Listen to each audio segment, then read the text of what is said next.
Shalom, brothers and sisters. This is Priest Malak, Priest Malak Ya'Allah.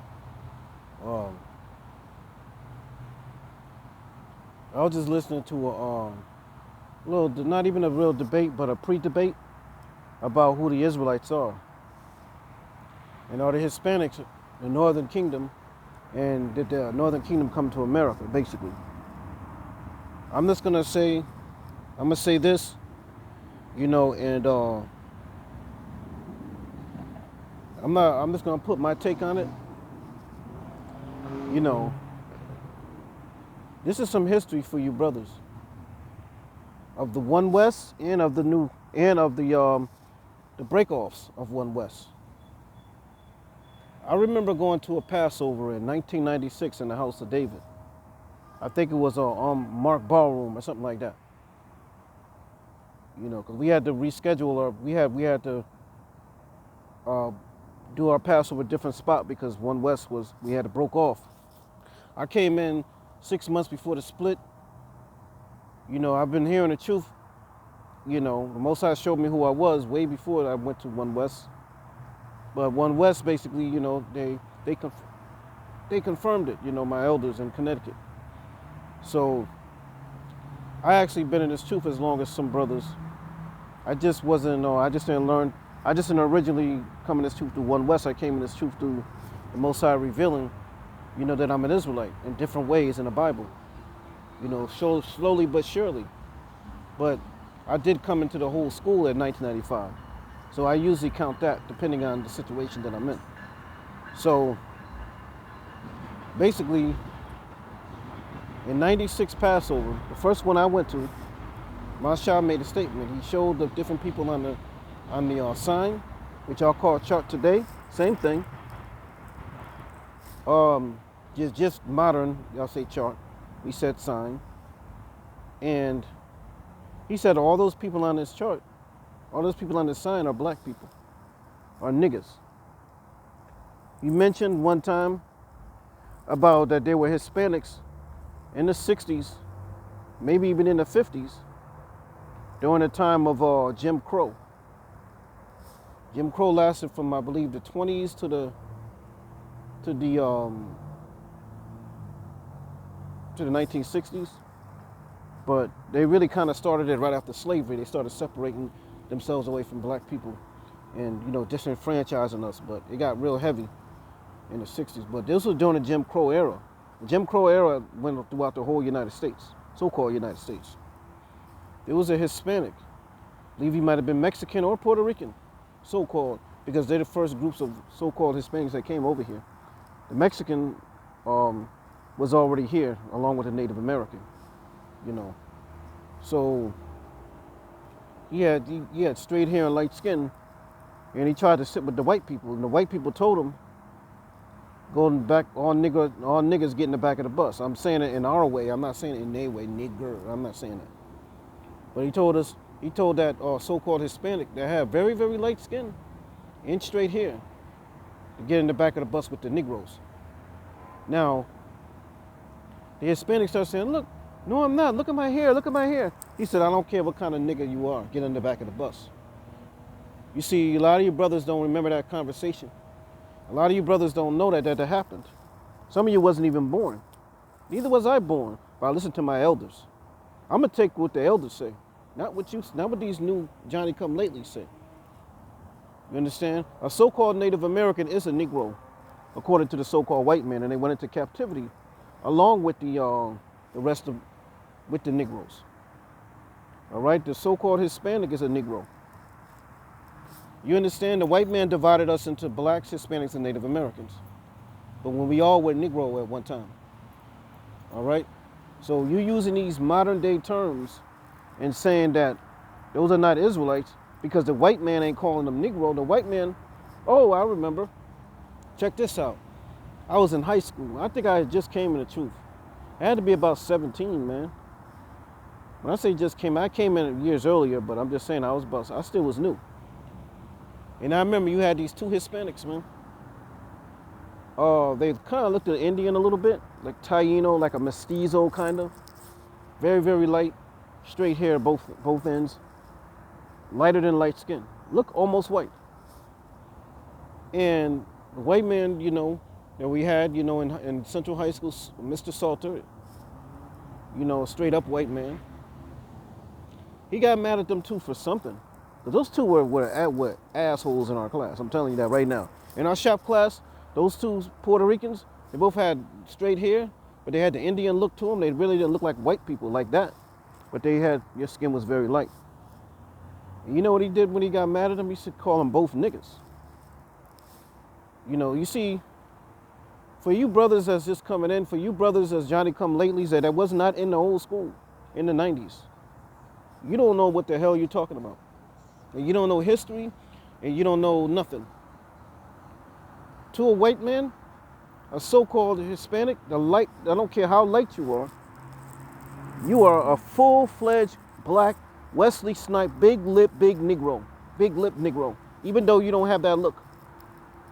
The Hispanics were also in the struggle. The word Hispanic or Latino did not come to place, mainly Latinos.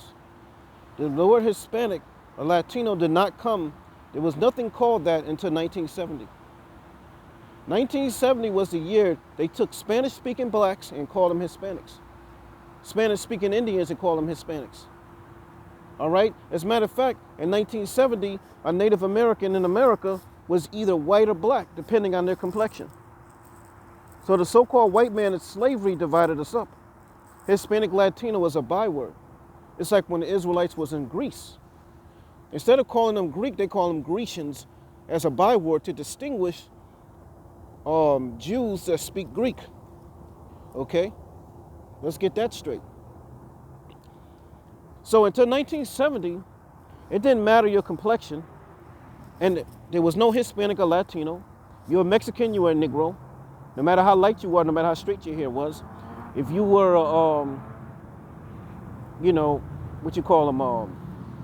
Puerto Rican, you were called a Negro. It did not matter if you were light or dark.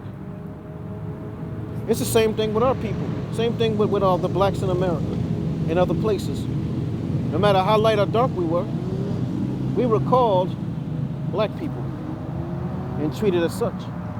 Certain places divided and conquered the light skin and dark skin. But certain, like America, they didn't divide and conquer that. In America, it didn't matter how light you were, how straight your hair was, you was a full-blooded Negro. As far as the one-drop rule, we're not going to go by that because the one-drop rule is garbage. You are what your father is according to the Bible. All right? Don't put no... Of course, if you had a mulatto and his father was a white man, because the majority of the mulattoes was a term given to a man with a white father and a black mother. And a mestizo was what? A child with a white father and a so-called Native American mother. Now, mind you, the original Native Americans were black with woolly hair, with big lips and all that, just like the Negro. The 10 tribes, the 12 tribes, they all were black, and they all were black. You didn't know who was who, unless you knew by certain characteristics, but we looked alike. Now, us looking alike means we look like Negroes. We look like Egyptians. Negroes could be very light and very dark. There's a DNA test that came out. Now, I don't go 100% by DNA tests, but DNA test does work, because if you wanted to know who your forefathers were or who your child was, you know DNA. DNA gives you general information. It has its flaws, of course. DNA goes back 7 generations on both sides. Depending on which test you take, it would give you general information. You know what I'm saying? DNA is the spirit. DNA is what makes you up. DNA is what makes your nose look the way it looks. DNA is what makes your hair look the way it looks, the way you talk the way you talk, the way you walk the way you walk, your teeth shape, everything. DNA is very important. And it makes up a lot. Because obviously we don't have the Urim and the Thummim to tell your ancestry. That DNA test, take a paternal DNA test, and it will trace back your fathers. Okay, it will trace back your fathers. You could take a one with the whole thing too. You could take the other ones too, but you know, we want to know if you Israel or not. There is a EB1A, something like that. and it's exact Israelite DNA. All right? It's not going to be unchanged, because if your forefathers Abraham, Isaac, and Jacob, there's not going to be no deviation from that. Okay? So let's get that, and let's keep that in mind. Now, if your father is of another nation, you're of another nation. If your mother is Israel, if your father is Israel, you're of that Israelite stock. You know, Israelites had concubines, maid servants, handmaidens, and they had Israelite wives. And then some of the Israelite women were marrying men of other nations sometimes. Not as often as the man, as us doing it. So, let me say something of hypocrisy. If you get a so-called Negro who's very, very light, with almost white skin, and if he say, I'm a Negro, you would say he's an Israelite. But if a Hispanic that looks the same say he's an Israelite, he's a Negro, you would say that Hispanic is not a Negro, is a, you know, another nation, an Asian or something. Yes, Asians, you know, did come over here. They've been over here before the white man even came over here. We can document that. And they assembled into the Native American population and the Hispanic population. That's documented. There's no ifs, ands, or buts about it. But then there were the black Native Americans, the originals, who mingled with them. Then it became the so-called white man who also mingled with them and created what you call today the so-called Native Americans. The thing is that this mixture did happen, but you are what your father is. There have to be a rule book somewhere. All right, you are what your father is. If it ever got to a situation to when there was a mix, so-called mix. Someone would say Israelites supposed to marry Israelites. Okay, I get that part of the law. That's what the law says. But did Israel do that? No. They marrying women of other nations as the law commanded us not to. Concubines, maid servants, those are slaves. That's not marriage. That's that's a side girlfriend, whatever you want to call it, maid servant, whatever. We're not talking about those people. That's a different situation. We're talking about straight up marriage. We're not supposed to marry women of other nations. All right? But Israel did it. You understand? We did it in Egypt. We went into Egypt, and the Israelite men had children by those Hamitic women.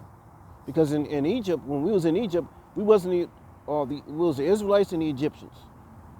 All right? Meaning Mizraim. And also this document showing there was little other African nations that was in that land, little Hamitic nations. We mingled with them. We had children with them. It mattered about the father. You understand? So you'll accept the child of a Hamite woman and an Israelite man because that child is still black. You cannot be like that, Israel. And let's stop worried about all of that. Let's worry about these commandments. Let's worry about what about Christ? Worried about, you know, keeping the commandments and going to the kingdom of heaven. If there's a person among us that's not Israel, they will be weeded out. And they will be put into slavery in the last day. All right? Christ will come back and he will separate the sheep from the goats. He will separate the wolves from us. Okay? And he will separate the tares from among us. Let's worry about that, man. Stop arguing over that. All right? But yes, one time Israelites were what you would call so-called black looking today. But there's no one black look. All right? There's so-called Negroes that look almost like white men. Remember, the so-called white man Esau came from 2 black parents. So we also have the ability to produce a child that looks just like a so-called white man. We have the ability to produce a child that looks like a Chinese or another nation because they all came from us anyway. So remember that, brothers and sisters. Before you make all these assumptions trying to say this person's not Israel, that person's not Israel, you really don't know. We go by the spirit of the Most High. This is your priest, Malak Ya Allah, Hadabayam Ban Yeshua Allah. Shalom.